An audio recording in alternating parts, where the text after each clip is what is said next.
Hi guys, my name is Bex and welcome back to my channel, and today I'm bringing to you my March book haul.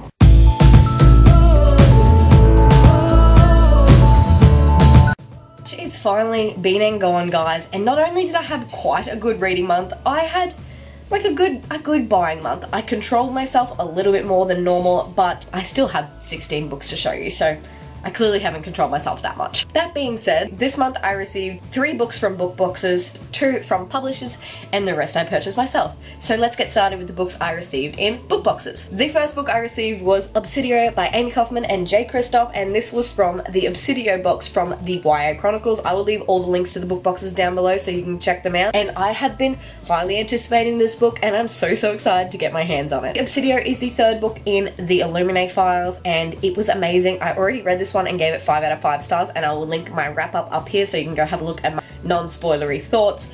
But really enjoyable and really good conclusion to the trilogy to a whole. It was emotional, it was brutal, and as usual there were twists and there were turns, and my heart can hardly take it, but really enjoyed this and definitely recommend the Illuminae files if you love sci-fi that's told in a different way, because this is told in like mixed media and it's fantastic. The next book I received in BookBoxes was Heart of Iron by Ashley Poston, and I received this in the March Fairy Loot. It has these amazing edges. They are purple and they are beautiful, and on the front it says, "A girl without a past, a boy without a future." So I'm excited to see this one. It's very glary, and if you want to see me unbox this, I did an unboxing of this on my Superhero-a-thon vlog, so if it's up, I will leave it up there and down in the comments. And this one follows 17-year-old Anna, who is a scoundrel by nurture and an outlaw by nature. She was found in space when she was a baby, drifting with an android named D09, but she was saved by a fearsome captain and his crew, and I'm excited to read this one because sci-fi is my thing. And if sci-fi is your thing, this one might be for you. The last book was the book I received in my March Owl Crate, and this was State of Sorrow by Melinda Salisbury, and the cover's just absolutely stunning and I really like it. And I'm just going to read a little bit off the blurb on this one. It says, "A people laid low by grief and darkness, a cutthroat race for power and victory, a girl with everything and nothing to lose."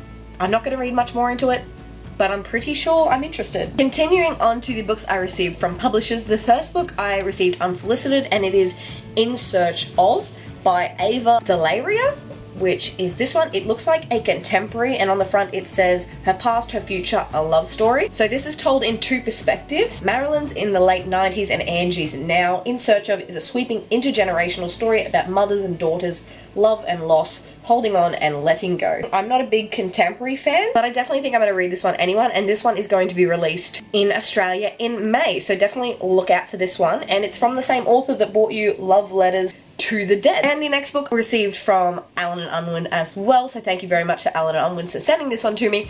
And I requested this one because it is A To Kill a Kingdom by Alexandra Christo, which has been pitched as like a dark Little Mermaid retelling, and I am here for it. So it follows Princess Lyra, who is a lethal siren which has a taste for royal blood. And so she has basically taken a heart for every year she was alive, and I believe the next royal she is after is Prince, but he is set to destroy her. So really interested. It sounds like an awesome fantasy YA Little Mermaid retelling, and I'm excited to read this one and review it for you guys before it comes out in Australia in May. Now we are moving on to all the books that I physically bought myself. I'm gonna start with the graphic novels first. So basically I bought Saga volumes 4, 5, 6, 7, and 8, and I'm really excited to get back into this series. At this point in time, I have read 4 and 5 and really enjoyed it. I gave them a 4.5 out of 5 stars. But basically, if you have not heard of Saga, graphic novel series that is basically a Romeo and Juliet story in space. There are forbidden love. These 2 different species have a baby, and they're being hunted now because that's just not acceptable.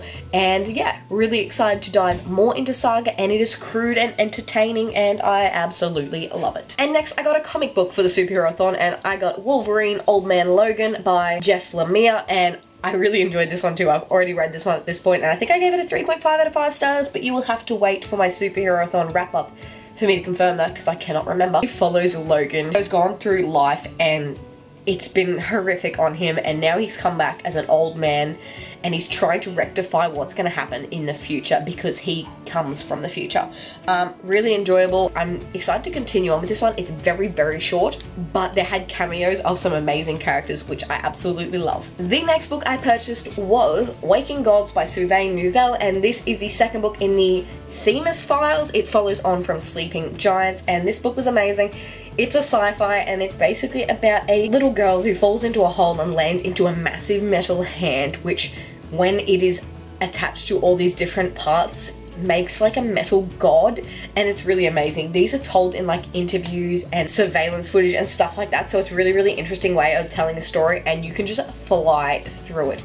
I've got, see, metal hand on the inside. It's just, I'm really, really keen to finish this one off. It's suspenseful and intense, and it's such a good sci-fi. Next book on my Barnes & Noble haul is We Are Okay by Nina LaCour, which is a contemporary about a girl named Marin who moves away from her home and talks to nobody except when her friend Mabel says she's coming to visit her in New York and makes a special trip. They basically have to go into their past, why Marin left and why she hasn't been talking to Mabel and what happened in their past to get them to this point. It was interesting. It was full of heartbreak and loneliness and grief, and it was a beautiful, beautiful story, and it's very, very small, so I definitely recommend you pick it up if you like a good contemporary. Also will be in my wrap-up, so definitely go check it out. The next book I purchased was The Bells by Danielle Clayton, and I love this book, and I'm so, so glad I have it in my hands.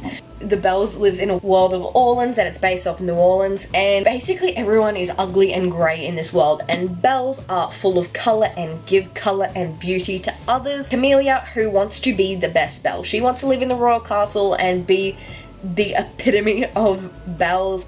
I think when she's there it's a little bit different than she thought it was, but I'm really keen to dive into this one, and it's really beautiful. Like, the map's gorgeous. This one will be a really, really interesting story. And the last book I bought on my Barnes & Noble haul was Autobiography by Christina Lauren, and look at this cover. I feel like I only bought beautiful covers this month, but this one is about a guy named Tanner, and 3 years ago Tanner relocated with his family from California to Utah, and I believe he goes back into the closet. So he was out and proud in California, but when he moves to Utah, it puts this bisexual teen back into the closet, and basically he gets taken to a seminar where honor roll students draft a book, and I believe goes from there. It takes 4 months to write this book, but maybe he's coming out of the closet in the book. I'm not really sure. It's going to be really interesting though, and I'm excited to read it. And the cover's beautiful. Chelsea from Chelsea Darling Reads read this one and really enjoyed it, so I can't wait to read it too. Next book I purchased was Children of Blood and Bone by Tomi Adeyemi, and this one everyone has been raving about, and again, another gorgeous cover. This is basically like an Africa set fantasy, I believe, and on the back it says, "They killed my mother, they took our magic, they tried to bury us, now we rise," and I'm so excited for it. An African fantasy is going to be amazing. Everyone has been raving, so I cannot wait to dive into it. And last but not least, the last book I purchased was The Invasion by Peter O'Gullen. This is the second book in the Greylands trilogy, I believe, and follows The Call. I read The Call